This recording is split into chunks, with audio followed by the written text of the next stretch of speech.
University student Eric Huang moved to Sydney from Christchurch to study law in 2023 and is planning to stay here for good.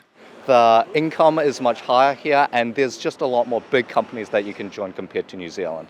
But he says while income prospects here are better than New Zealand, the cost of living is really starting to bite for those on a tight budget. When I first came here, bananas, they were $2 a kg. They're now $4.50 a kg, so that kind of highlights some of the increases in the cost of living.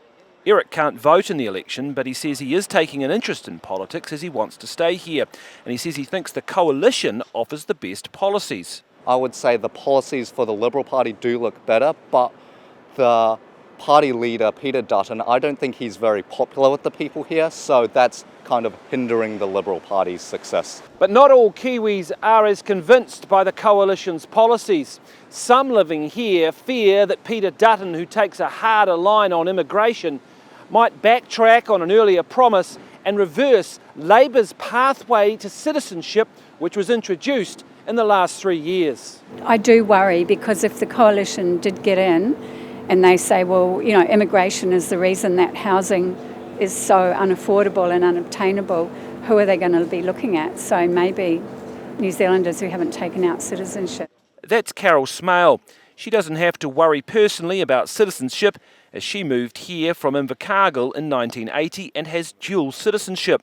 She votes in both countries and says one of the things that worries her most is growing inequality here and the prospects for Indigenous Australians. The diminishing of First Nations people in this country has been quite shocking to me.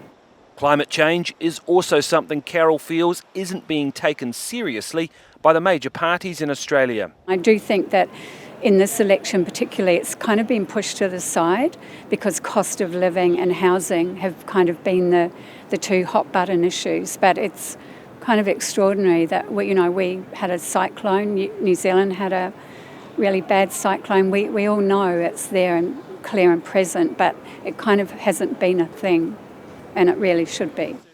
Both Carol and Eric, however, say while Australia has its problems, they're optimistic about its future and believe it will continue to be a big drawcard for Kiwis.